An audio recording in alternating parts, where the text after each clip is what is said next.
All right, in this lesson, we are going to be solving absolute value inequalities. And so in a previous lesson, we talked about how the absolute value of x measures the distance of x from 0. So if I say the absolute value of x equals 3, that means the distance of x, some number, from 0 is 3 units. And so looking at the number line, here's 0. A distance of 3 to the right would put us at 3. A distance of 3 to the left would put us at negative 3.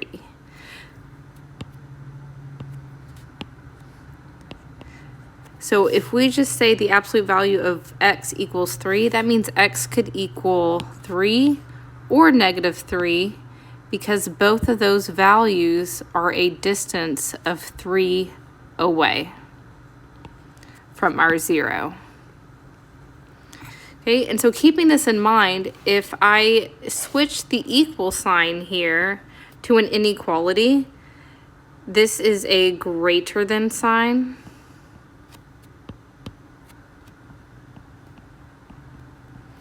And this is a less than sign. And something that helps keep them straight is the less than sign kind of looks like an L. And so I write the word less with a less than sign, because if you stand it up, it makes the L. Okay, and so if I say the distance of x is greater than 3, the distance of x from 0, here's 0, here's 3, here's negative 3. If I say the distance of x is greater than 3 from 0, that means I could be out here at the 4, the 5. I could even be at 3.5. I could go anywhere beyond the 3, or I could be beyond the negative 3. So I could be negative 4, negative 5, all the way to negative infinity. Okay, and so whenever you have an absolute value inequality, think outside regions. Okay, if I say less than 3, here's the 0, here's 3, here's negative 3. I could be anywhere within this range and still have my distance be less than 3. So greater than means the distance is beyond the 3's, and less than means it's within the 3's. And so this is going to be true for all absolute value inequalities. Anytime you see a greater than sign, you're going to have two inequalities separated by an or. So how I would write this solution set is x less than negative 3 or x greater than positive 3. And then if we're using interval notation, it would be negative infinity to negative 3, union 3 to infinity. And so you separate them with or because they can't both be true. You can be greater than positive 3 or you can be less than negative 3, but you can't be both at the same time. Whereas for this next inequality, I call this a sandwich inequality because we are sandwiched between the negative 3 and 3. So one way to say this is we have to be greater than the negative 3 and we have to be less than the positive 3. Both have to be true at the same time. And so with the and, usually we write this as one inequality with x in between them. We go from negative 3 to 3 and x is between them. In interval notation, we would use negative 3 to 3 in parentheses. Okay, so here's how you're going to remember this. When you see a greater than sign, think greater. You're going to use an or, and you're going to have two intervals, like the oars of a boat on the sides. And then if you see a less than, think less than. And you're going to have a which inequality that's wedged between two endpoints. Okay, so let's practice this. And so we solve these much like we solve our equations. We have to isolate the absolute value bars first. In number one, that's already done for us. And then we write our cases using and or. Okay, and so I have n plus 9 as my argument. Remember, we write our argument twice. N plus 9. N plus 9. And then for your first case, you copy it down exactly as you see that, less than or equal to 1. And because this is a less than, we're going to use the word and we know at the end, our solution set is going to be wedged between two numbers. And I'm using closed circles this time because we have the line underneath the inequality. So we need closed circles. Okay, so n plus 9 is less than or equal to 1.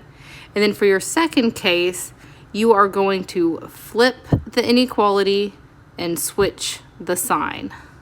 Okay, so two things have to happen. Flip and switch. Flip the inequality, switch the sign. I say flip it and switch it. Okay, once you've done that, you've decided the word to use, you flipped and switched the sign for the second inequality, you're back to Algebra 1 just solving two different inequalities. So I subtract 9 from both sides. Same with the other inequality. And so when you put them on the number line, make sure you go in order. -10 is less than -8. And then I like to shade according to what I have written here. So it says less than or equal to -8. Less than or equal to -8 is this way. And greater than or equal to -10, greater than is this way. So, and they're both true. And so I did everything right. My solution set lands as a sandwich. And so in inequality notation, we would have -10 to -8. In interval notation, we would have brackets, -10 to -8. Okay, on number 2, first step is we need to isolate the bars. That's always going to be your first step for equations and inequalities. Okay, don't make any decisions until you have isolated the bars. Okay, and so this is what we're working with. This is where we make our decisions. And so I see I'm dealing with a gray tour. So we're going to use the word or. And we're also going to have closed circles because of the line. And so picturing my solution set, if I do everything right, I should have outsides of two different values. And my solution set will be x less than or equal to a number or x greater than or equal to a number. And then in interval notation, we're going to have a union. And we just need to find those numbers. Okay, so now we're ready to take the bars off. We have our argument, -7x. We write that twice. -7x, copy it down exactly. And then we're using the word or. Then we have -7x, flip it and switch it. Okay, and now we solve, and we have to divide by a -7, and then anytime, this is an Algebra 1 principle, anytime you divide by a negative, it flips your inequality.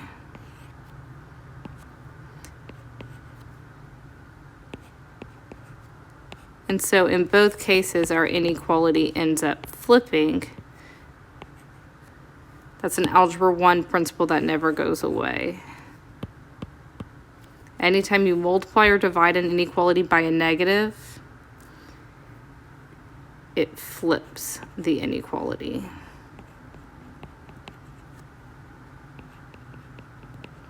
And so we have to flip it and switch it to write our cases. Oops.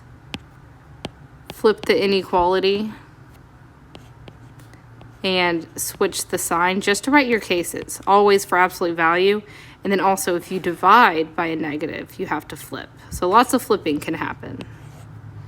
All right, so let's graph these. So x is less than or equal to -2 or greater than or equal to 2.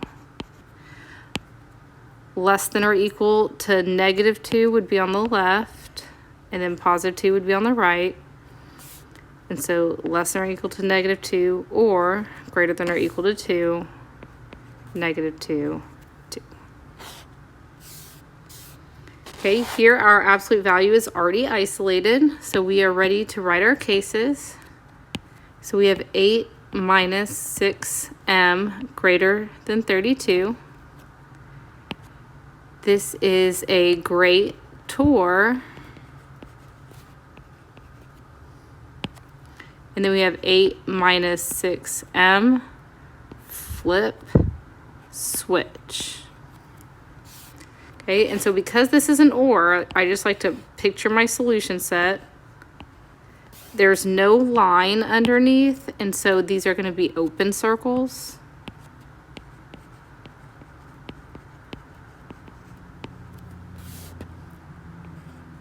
You always have two, or usually. And then we are going to be on the outsides. Or goes to outsides. And so when we solve, we should get that. And so first step, subtract 8. We get -6m greater than 24. We are dividing by a negative number, which flips our inequality. And we have m less than -4. Over here, subtract 8, which gives us -40. Divide by -6, which causes our inequality to flip. And we get a positive 20/3 when you simplify, which is a little bit less than 7. And so 20/3 is positive, so that's going to be our right value. -4 is going to be our left value. And luckily it says less than -4, which is this way.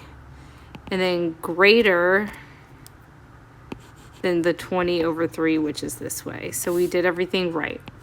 And so m less than -4 or m greater than 20/3. In interval notation, we use parentheses with the union.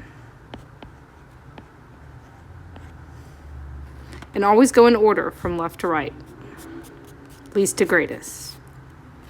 Okay, here we have to isolate the absolute value, so we have to get rid of the 5 by subtracting.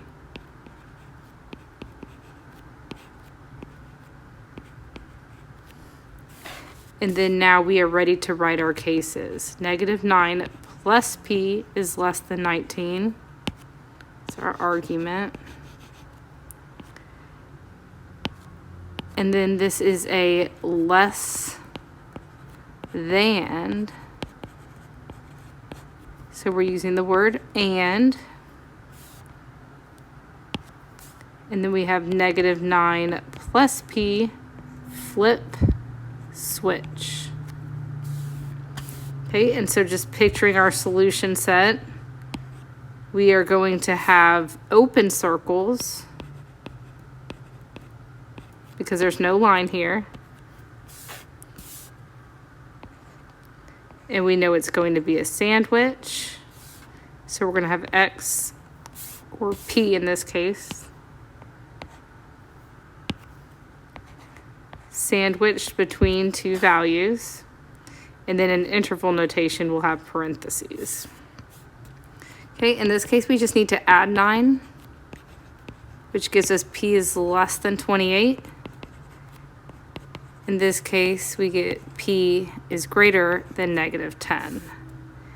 Negative 10 would be on the left, 28 would be on the right. Write them in order. And then check. Less than 28 would be this way. Greater than negative 10 would be this way, and so it is a sandwich. And so negative 10 to 28, negative 10 to 28. Okay, these next ones, things flip before we get done isolating the absolute value. And so weird things can happen. So you don't want to make any decisions until you've isolated the absolute value. So here's our absolute value. We need to get rid of the negative 2 by multiplying since it's being divided. But anytime you multiply or divide by a negative, it flips your inequality. And so now I have x minus 2 and then positive 12.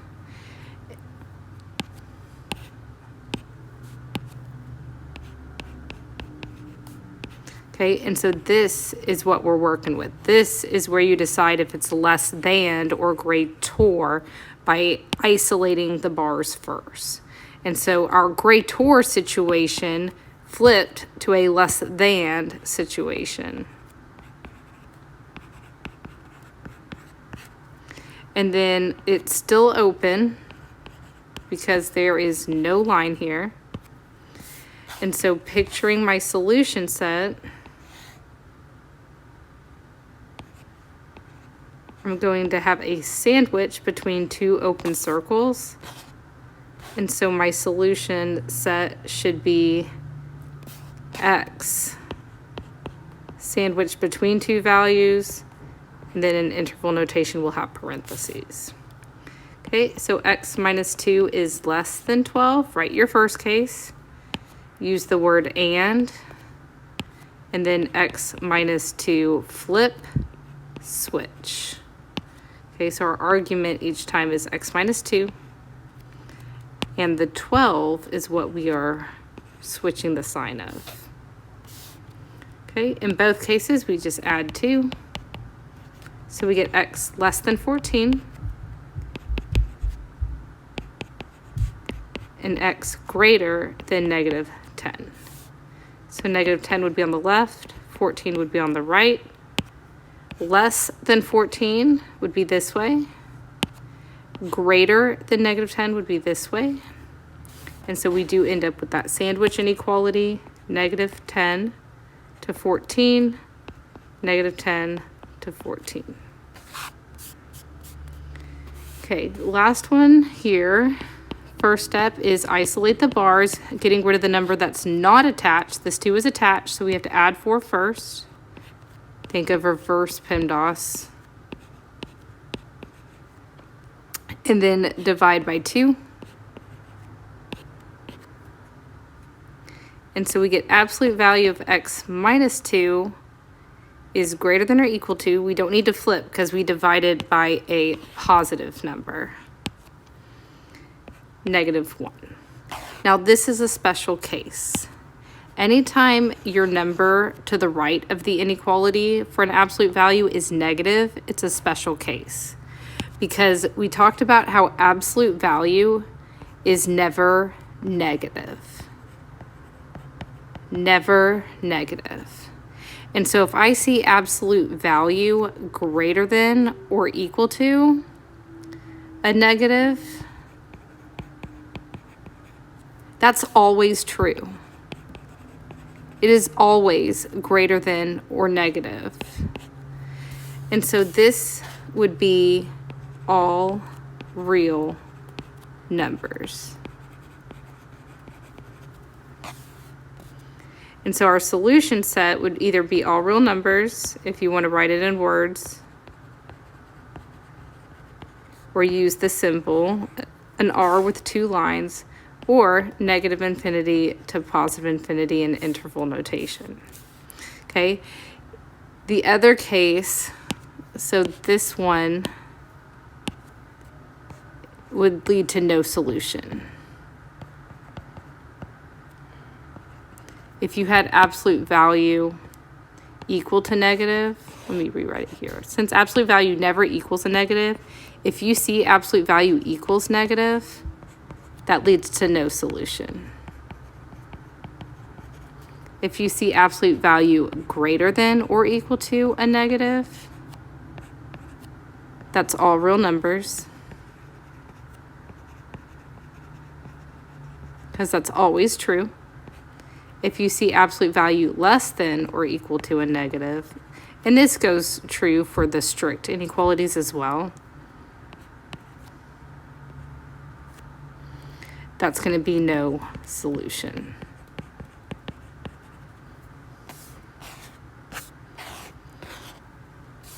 Okay, this last part is an application problem of when we would use an absolute value inequality. And so it says John's current weight is 158.5 pounds, puts him at the center of his weight class for wrestling. In order to stay in his weight class, John must stay within 6.5 pounds of his current weight. Write an absolute value inequality to represent John's weight class. So this within number, that's the distance we want to stay less than. And so when you see the word within, think less than or equal to 6.5. Within 6.5. So the distance, the difference between anybody's weight and the 158.5, which is in the middle, should always be less than or equal to the 6.5. So if you think of how this would look on a number line, we would have John's weight, which puts him at the middle, 158.5. And we could go 6.5 to the right, and we could go 6.5 to the left.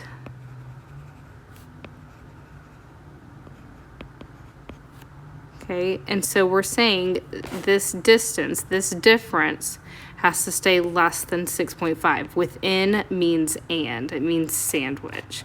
If we wanted to know beyond that or go greater than, we would switch our inequality around.